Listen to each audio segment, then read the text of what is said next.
Hello, everybody. I'm Ginger Z, ABC meteorologist, and you are watching the ASPCA's Google Hangout. We're so happy you're hanging out with us. We have so many others hanging out. Esteemed colleagues, I believe, is what Dick called them. Dick Green is here with the ASPCA. I know he's been on the ground in so many places. We'll be talking to him. Deborah Press from the ASPCA, talking more about the government's interaction with all of this. Mark Tinsman from FEMA. Ann McCann from the USDA, and Lysa Boston, who is with the Joplin Humane Society. I just want to start out by saying, as a meteorologist, I've been storm chasing since I was in college. I've seen my fair share of tornadoes as they happen, hurricanes as they happen, but it's what happens after that got me into journalism. I didn't study journalism. I studied all meteorology, just science, but the human part really brought me into television, and that's why I started after I became a scientist. It was kind of the backward way of getting in, but it's been my favorite part of all of it has really been telling people stories and, of course, the pet stories. And that's why we're here. It is September. It's Disaster Preparedness Month, and we're going to learn a bunch of key tips from some people who know a whole lot more than even I about what happens after the disaster hits. I forecast it. I'm there for about a week, but it's what happens beyond that to our pets that we really need to plan for. So that's where today. I guess I just want to quickly share one anecdote about something that's so close to my heart. One of the first storms that I covered was Hurricane Katrina. I know a lot of the people that you can see on the bottom of the screen here also responded there. And I was there for 8-9 days, and by the 8th day, I'll never forget it, I had seen some really bad things. I had seen people, bodies, I had seen people that were delusional. None of it really got to me, and then it was a dehydrated dog that came up, obviously had been separated from its family.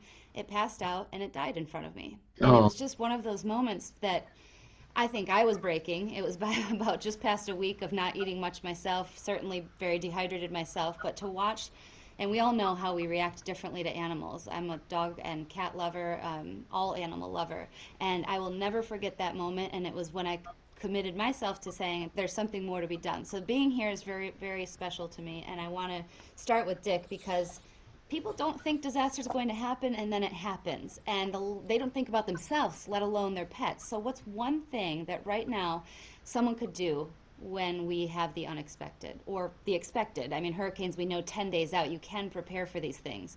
Tell us one thing, Dick, that we can do. well, and if you think about it, we're very fortunate in the United States that most of our disasters, we do have time. Mm-hmm. I mean, other than an earthquake, maybe an explosion or a terrorist activity, we have time to think about it. So that's the fortunate thing about natural disasters is we have time. But, I think the one thing, and you were talking about a heart-wrenching story in Katrina, we saw thousands of them, probably 10,000s of them, as we were not able to relocate or to rehome animals. So I would say, in my mind, if you have not microchipped your animal and you still are looking at the one last thing to do before a disaster, that would be the number one on my list. Mm-hmm. And then please remember that when you microchip an animal, it's not enough just to register it with your vet. You need to go to the National Registry and have that microchip so that we can track you, because you never know where that animal's going to end up or what state it's going to end up. Now, I have to say, I feel like I've been in floods and different things. Is it just cats and dogs that can be microchipped, or can you do that with horses and other You can animals? microchip just about anything, including us. That may be in some places a good thing. So, do the tips that you have is so anybody else can chime in too? Does it differ between a cat and a dog? Because so many people watching, probably that's the majority of them, have cats and dogs. What are some of the other key tips, and do they differ between the two animals? Well, I'll wait and see if one of my colleagues want to take the first shot at that. Well, I'll jump in and kind of throw my one thing about what people can do to really be prepared, and it is to know where you're going to go and plan to take your pets with you, because if you know where you're going to go, it just makes all the rest of the planning that much simpler. And it takes a little bit of logistics to figure out who you can go and stay with, who will allow your pets to come. But once you get that done, the rest of the dominoes kind of all fall into place. Right, and I think that's a really great point. I feel like Sometimes people leave right away when it happens, and then they want to get back in, and in some fires and floods they're not allowed to get back in. I've seen that happen on the journalistic side a lot, so that's a great point. Yeah, we had a situation in New Jersey fairly recently where there was a chemical spill, and people thought they were going to be out for just a couple of hours, so some of them left their pets behind, and they didn't take what they needed with them, and it turned out that it was more than 3 weeks before they could get back in. So it really, you just don't know what's going to happen in the disaster. So it's really critically important that you leave when they tell you to leave, follow the instructions of emergency management, and take your pets with you when you do go. Right, and I think there may be some other questions. I've had people say, well, what if I don't have a way to get out? Most of these evacuation routes and things will allow you to take your pets, correct? I mean, different vans, if they're getting people out, if they don't have transportation. Does anyone have Well, any? absolutely. And in most cases, for example, in Hurricane Sandy, the city of New York allowed folks to use the public transit system. So that's becoming more of a standard throughout parts of the country where folks are starting to include animals in those transportation plans. Quite frankly, there's just not a lot of reasons today why folks can't take their animals with them. I really liked what Ann had to say, and that is that if you've mapped out where you're headed, we'll make that happen, and the communities will make that happen. So folks just need to be committed to the fact that the animals go with them. Yeah.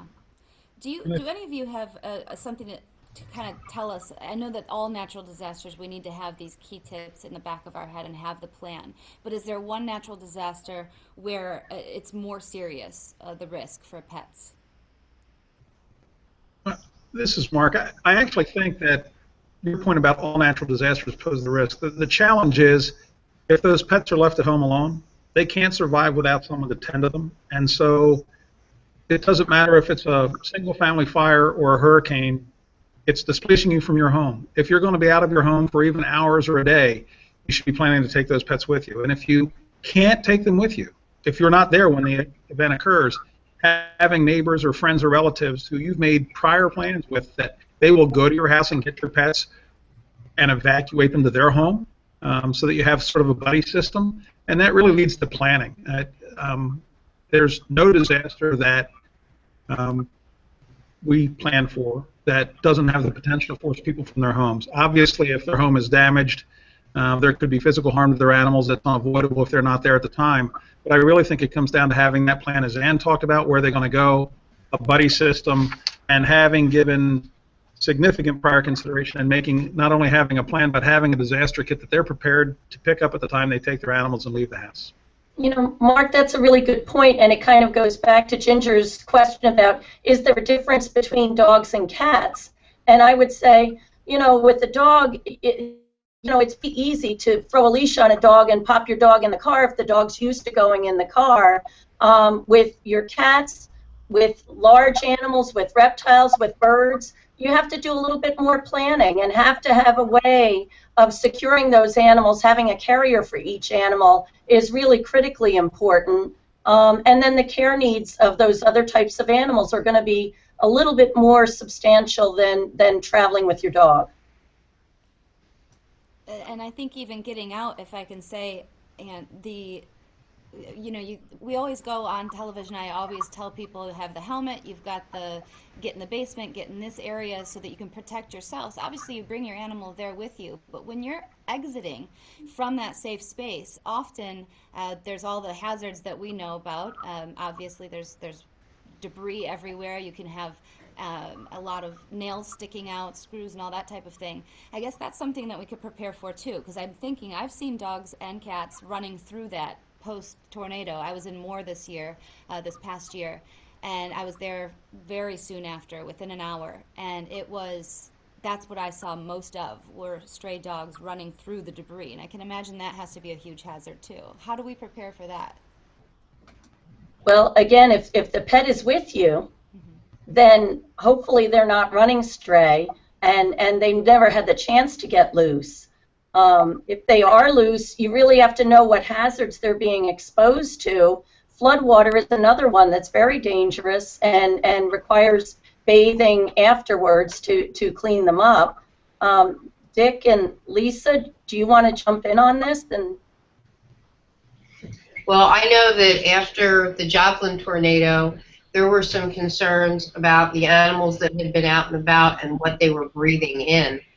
There was a lot of everything in the air, a lot of stuff that, of course, they should not have been breathing, insulation, mold.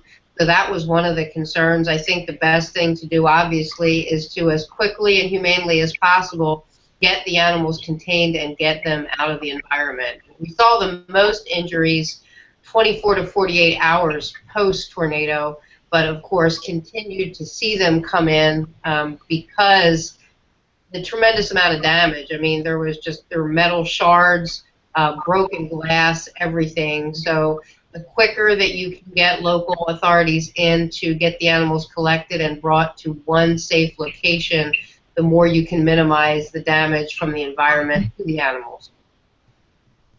Well, I would agree completely with Lysa, and you know, the one thing that we saw, for example, and we see it in, I was also in Moore tornado, I was also in the Haiti earthquake, and we probably spent 3, 4, 5, 6 days doing nothing but treating paws, because as they were coming out, the survivors of that, and getting out onto that rubble and the rebar and the glass and all of those nasty things that their paws normally aren't prepared for, it's tough on an animal. But this whole aftermath thing, I think, is tied nicely into just recovery and the challenges that we have during recovery of a disaster with families and animals, not only for those that have been abandoned, but even with those that are still with their family. There are challenges that we have with animals that we don't see with humans, and communities need to accept that and prepare for it.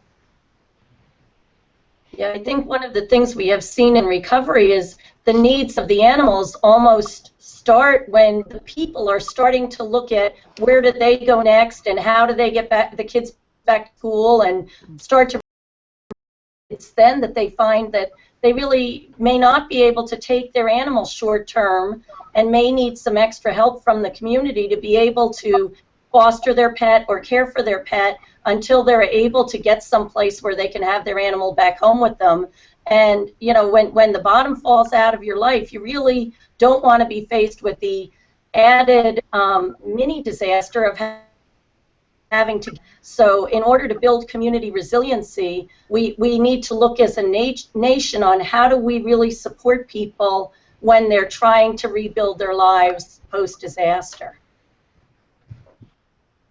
And right before we were coming on, I thought it was so, everyone perked up when we talked about Katrina and how much we've learned since then. Anyone feel free to jump in, something that you've learned or that we've taken away from that point. It's been almost 10 years.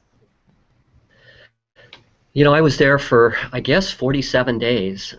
It was certainly a life changer for me, but more importantly, it was a life changer for the animals in the country.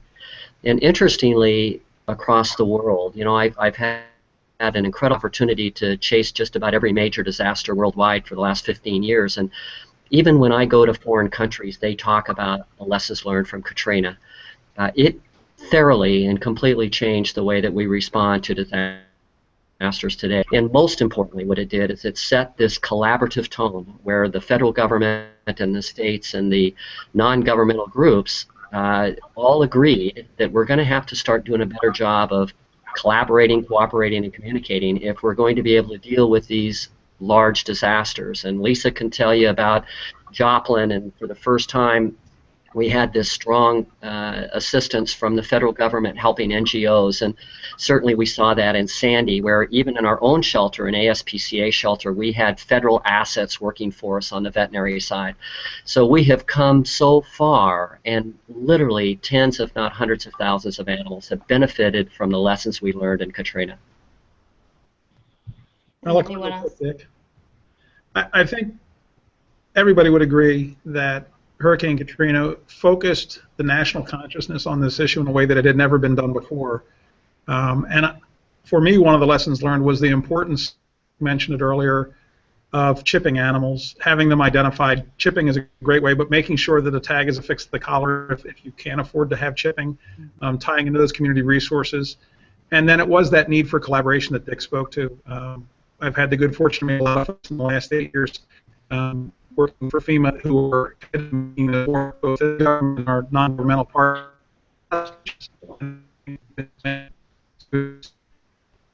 I think Mark is we're losing Mark a little bit. Is everyone? Yeah, we'll wait. I think. Are you back, Mark? I didn't know I was gone. Hard to say that that was the case. I think we also need Katrina, who are doing a good job with this, but the national focus has allowed sharing of resources across all levels of government and our NGO partners that has been unprecedented. Thank you, Mark. I think the other thing is kind of ties in because you guys are starting to talk more about government. Maybe we go to Deb for this. What steps do you think that we can do in the future, the government, or that we can do combined, to make it even better? I'm sure there's still something to be improved upon. Yeah, absolutely. You know, Katrina was a huge wake-up call for policymakers at the federal level, and the PETS Act was the product of that. That required it required local planners to consider animals in their disaster planning. But there's more. There's more you can do. You can never be prepared enough. The Animal Emergency Planning Act is a bill that was introduced this past summer by Representative Donna Titus of Nevada.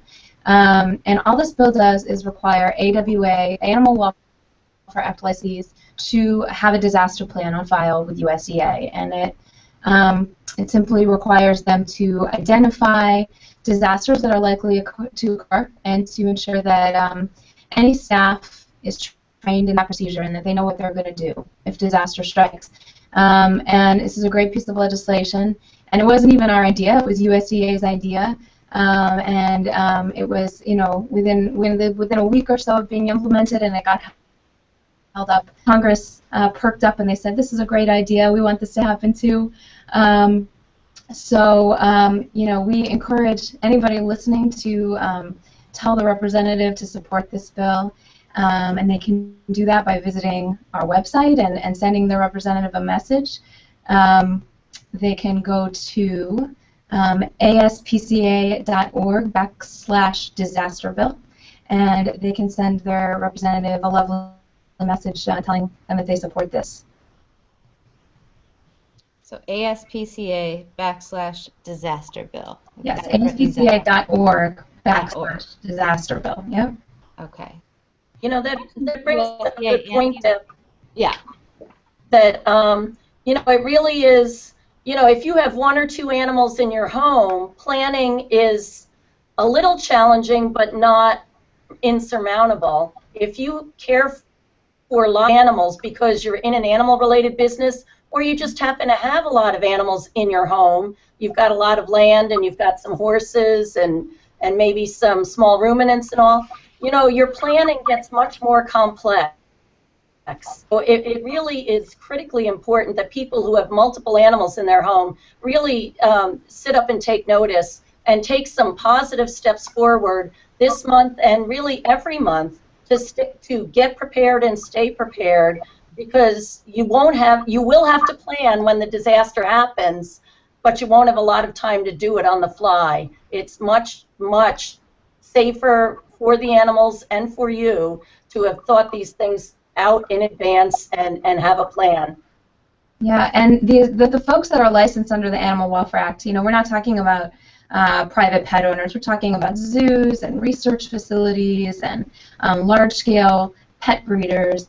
And if those folks are prepared, if the people with the most animals are prepared, that's really going to allow first responders like ASPCA and local shelters to focus their resources when disaster strikes. So the more people that are prepared, especially those who are taking care of animals on a large scale, the better we're able to help animals in situations. So we've talked a lot about the preparation and how not to get to this point, but I think it's very important to talk about what happens if you do end up losing your pet. What are the first steps, and where do you go to, where do you look, how do people respond immediately if this happens? I think Lysa should talk a little bit about the amazing work that happened after Joplin and rehoming and handling those. I mean, they had so many strays. Well, and I think before Lisa goes, let me just jump in and say, I think one of the other best practices from Joplin was they really aggregated the animals and the information about animals, so if somebody had lost a pet, they could go to one place to find it. That was one of the real struggles that we had, was getting the community to understand how important that was. Initially, after the tornado, of course, everybody's trying to help, and I mean everybody. If you were a vet's office, people were bringing you dogs. If you were a boarding kennel, people were bringing you dogs. Some places, we even were concerned that people were coming in from out of state taking dogs because they were so worried. They were out on the street, they had to rescue them. We had people in town, literally, that had cars with no windows or cars with no doors, sometimes transportation at all, but they were desperate to come and look for their pet, and to try to tell people, we have to check here and then go to this vet's office, and then, oh yeah, go down the road to the boarding kennel, was just unacceptable. So we made of getting it out there. If you find a pet, you have got to bring it out to the Humane Society shelter so that they would all be located in one place, documented, photographed, checked by the vet. Everything had to be in location so that people would know where to come look for their pets. And I know, Lysa, the numbers were incredible. How many displaced pets or pets at one time did you have? We actually, I think the number was about 1,485. We were close to 1,500 pets. The irony, right after the storm, of course, because communication was down. So I had no TV. I just had a battery-powered radio. We really didn't know, if we weren't inside town, just how bad it was. And I remember coming out to the shelter that first night, and we were all kind of talking, well, I wonder how many we'll see. You know, will we see 50? Will we see 100? We had no idea. And the first night, very little came in. The next day, they started coming in, but within that first week, that's when we just had no concept. I mean, I don't even know how to explain it. You know, we thought we would be able to shelter the animals in our shelter. That changed to one warehouse, which changed to 2 warehouses, which changed to 3. So we literally had animals within our shelter and 3 warehouses, which luckily were located right next door to our shelter. I don't know what we would have done had they not been there. And where are you now? How have we left it years later? Well, it's been really interesting as far as the numbers of animals go. You know, we thought after the tornado we would decrease in the number of stray animals coming into the shelter, and I think probably the first year we did a little bit. The numbers are actually going back up now, which is sad to report. But as far as recovery here in Joplin, it's been great. I have never seen a community, and I'm sure everybody is going to say this in disaster areas, but the way that the community responded for our pets and for the people was unbelievable, and this town has really come back to where it was before, and I think even better than it was before. So if you had, now you've had all of these experiences, if you had one tip to tell other organizations or other communities, because I'm sure you've learned something from it, even though it sounds like it was a really great success on your end, what would you tell them? What did you learn first and foremost? Well, I think first, welcome the help that you get. It can be a little bit overwhelming when your area has been affected, and you really do. It is your home. You know, you think of it as your community and your animals. And it can be a little overwhelming at first when other organizations start to come in and sort of take control. It gets a little bit scary. You just have to kind of get past that. You have to welcome that support, because I don't know what we would have done without the ASPCA and all the other organizations that came to help. They are the ones that had so much experience, that helped us, that guided us, that helped our staff. Let them help you. Let them help you with the animals. Let them help you with the people. And don't lose focus on taking care of yourself and your staff. We had staff that were working, from 7 o'clock in the morning to 7 o'clock at night or all night, area vets that were coming in. Don't forget to take care of yourself is what I would say. I think that's great advice. I know that starts to fall by the wayside for so many people that respond in all of the different ways, so that makes a lot of sense. We're getting very close to having a special guest. I just want to let everyone know that Joy is in the wings. Joy is a cat found in Sandy and rescued from Sandy. We'll be working with her very soon and seeing her. Always gets everybody excited. But I do want to just kind of go back to, if people are watching right now and they've been listening to our conversations, but they still don't have the set of rules or regulations or what they should do to prepare, can anyone give must-go-to websites, must-have tips now? Absolutely. And one of the websites would be ready.gov/caring-animals. And that'll get them to a lot of preparedness information. It'll also provide links to other agencies like the ASPCA that they can get all the tips. And there's 4 steps for people. They need to be informed. They need to find out where the disaster will affect their homes. You need to make a plan. That means creating or revising their household plan to include their pets. You need to put together the essential supplies and find a list that we can get to for time. And Mark, we're catching almost everything you're saying. It's just going in and out just a little bit. But I definitely got the ready.gov with the animals. Excellent, because they'll find all the steps there that they need to go through to be better prepared. And for folks who've done that, this is your chance to step up and be an involved citizen and help your neighbors and family do the same. Great. Thank you. Does anyone else have anything to add? Yeah, I think another good website is the American Veterinary Medical Association has a brochure on it's called Saving the Whole Family, and that actually contains tips for other types of animals besides dogs and cats. So if you've got birds, reptiles, or horses, they've got some tips for you there, and you can download that brochure from the AVMA website, which is avma.org. And I also, for communities like Joplin that are doing emergency planning, the National Alliance of State Animal and Agricultural Emergency Programs has a best practices library on their website, and that is nasaep.org, nasep.org. And there's a lot of information on setting up emergency animal shelters, doing evacuation and transportation of animals correctly, animal decontamination, disaster veterinary care, a number of different topics that would be of importance to local communities who are doing their planning.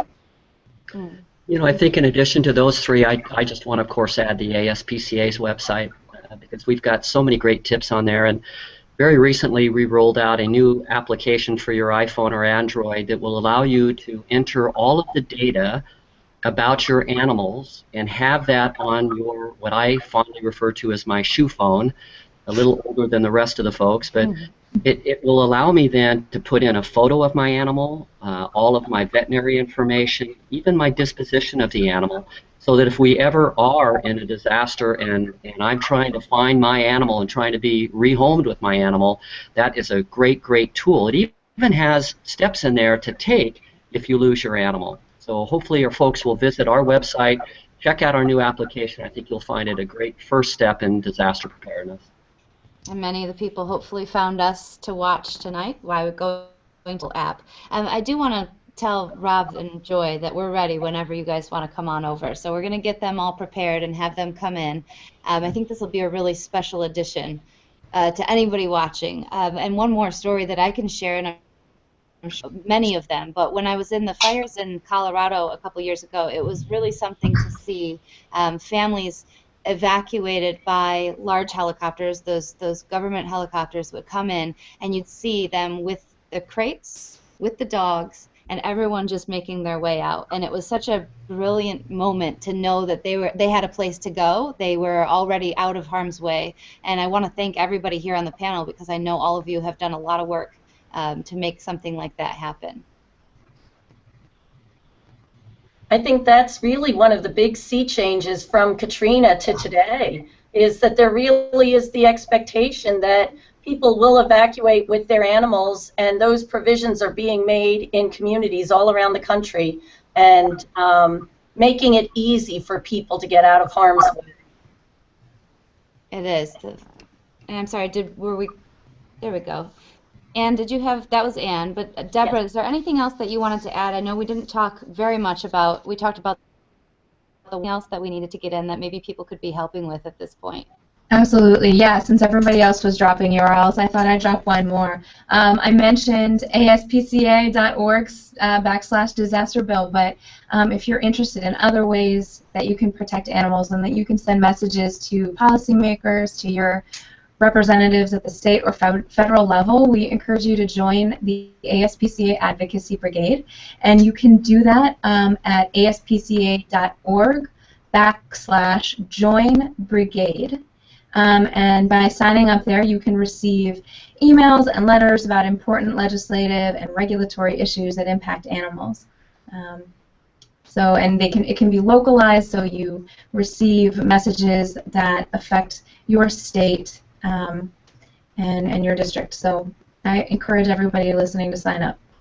Great. I know, Lysa, you were talking about this, but so many people come out to help, groups come out to help, but people come out to help, and that's why we're going to invite Rob, Curran, and Joy to come on over.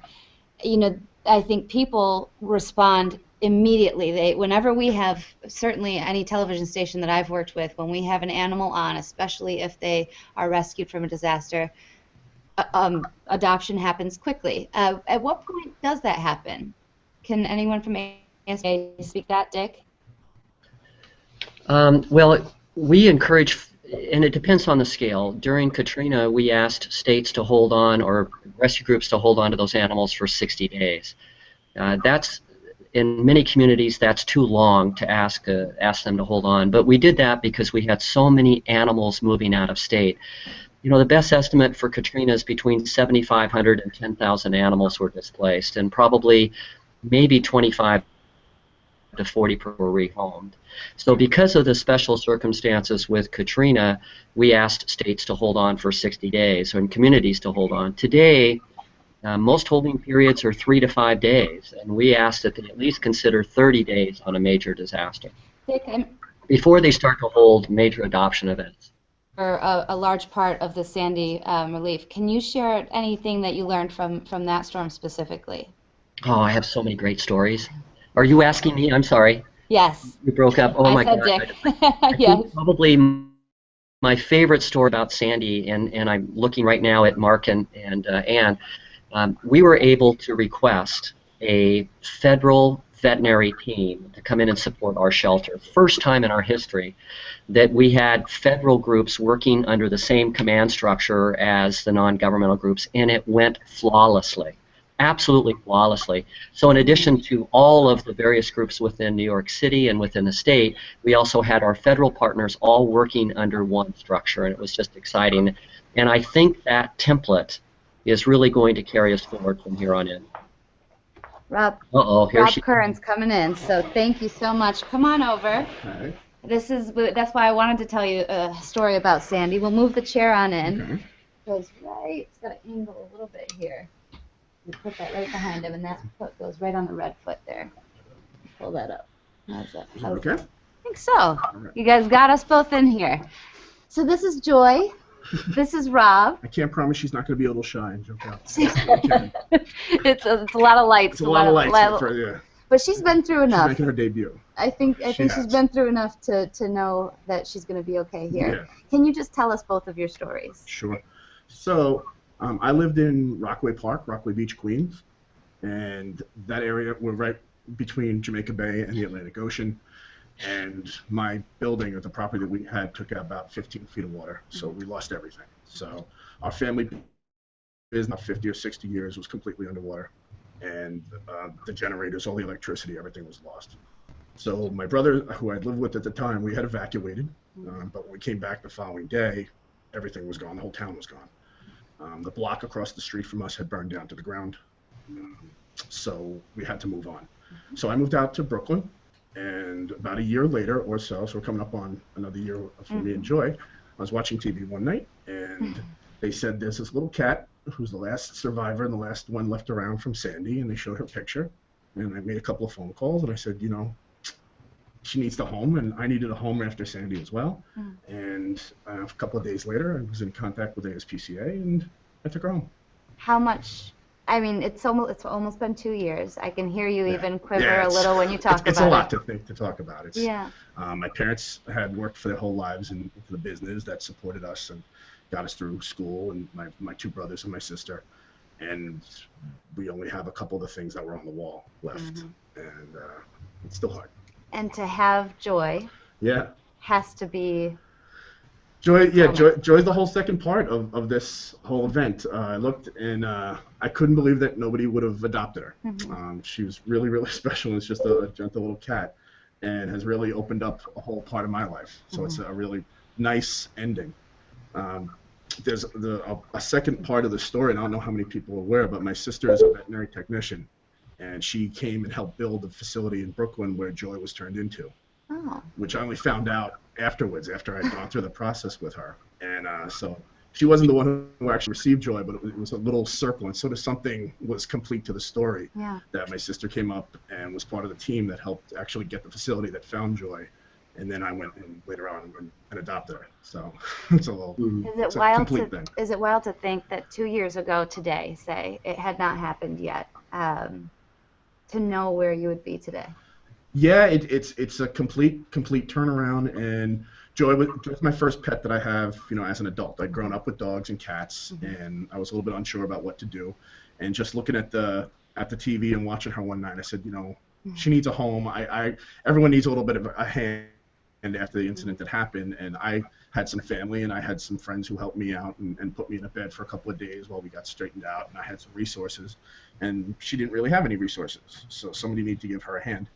And I'm happy to be the one who was able to actually take her home. And I really can't say enough about the ASPCA and Jesse Oldham and the people who helped her out and helped stabilize her until I could come get her. And now you're family. Yeah, now she's definitely part of the family. And she gets fed first, and she gets taken care of first, and she makes sure she gets fed first. So we'll see how it goes. But she's been an absolute wonderful addition, and she's a little bit more antsy now than she is at home. Yeah. She kind of lives around at home a little bit. But no, she'll sleep well. Yeah, she'll sleep well. She sleeps now we well. just have to make sure she's got a kid. Yeah. She does. We definitely have a kit. We're prepared for her. I was in contact with my veterinarian, and also since my sister had responded to all this, I'm an emergency medical technician, so I have my go kit for myself and for my family. And she's all set to go, and she's chipped, and I can't recommend that any more than, it's absolutely, and also one of the things I was asked is what to do is just make sure I have 2 out-of-state relatives and family members as part of the emergency contact, because if it's just you and people in your neighborhood, well, everybody in Rockaway was without power for weeks, and the cell phones were down, so even the emergency contacts would be lost. So I put my sister's emergency contact in Florida, and I have a friend who's in California as an emergency contact. And they'll know what to do if somebody has to get in contact with us until I can stabilize myself. Right. But she's good to go, and she's got a lot of treats and litter and stuff to help make her comfortable and less scared in case something happens. And so that's what's in there in the kit. Yeah, and it's the food. We got about 10 cans of food that are openable, that without a can opener or anything like that. She's got 2 or 3 big bags of treats, things that make her wild and make her crazy. Some catnip, big tube of litter so that we can make sure that she's set up and her needs are set. Fortunately, she has no healthcare problems, so there's no need for anything like that. But we do have eye drops, and I have a little setup of antibiotics just in case something had happened and maybe she has a wound. She has her own little gauze kit and Band-Aid kit in case she has a cut on her paws or anything like that, or had snagged. So we tried to do as much preparation as possible. And there's water.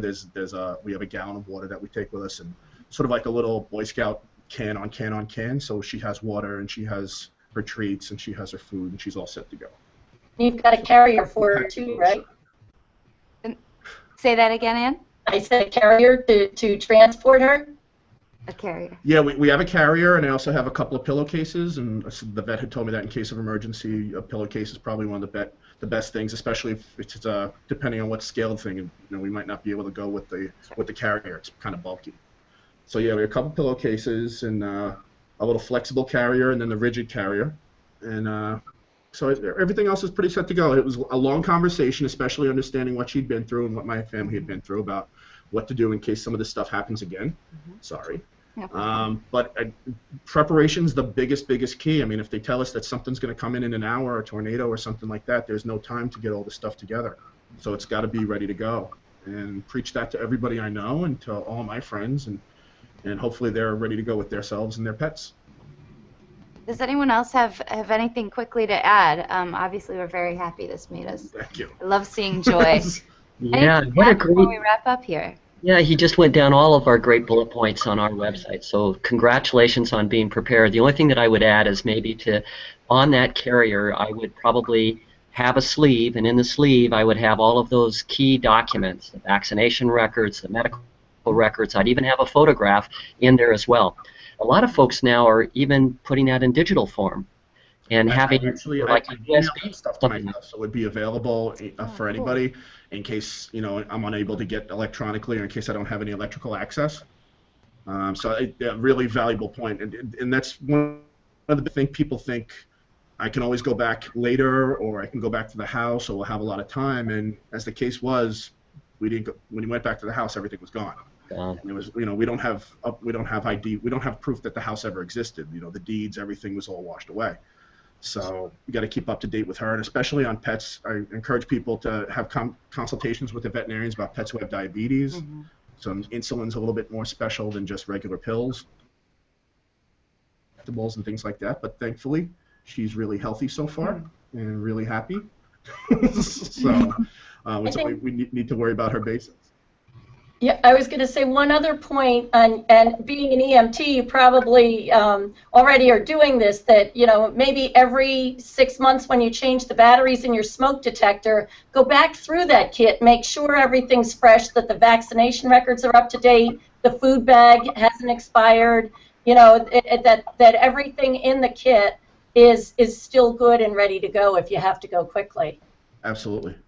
Well, thank you, guys. I want to thank everybody so much, and you can, of course, continue the conversation and get that aspca.org/, and that's the way that all of us will be able to be more prepared and safe, just like Joy and Rob are. Thank you all, everybody, Deborah, Dick, Mark, Ann, and Lisa. What a wonderful Google Hangout. Hey, guys, let's hang out again sometime. Absolutely.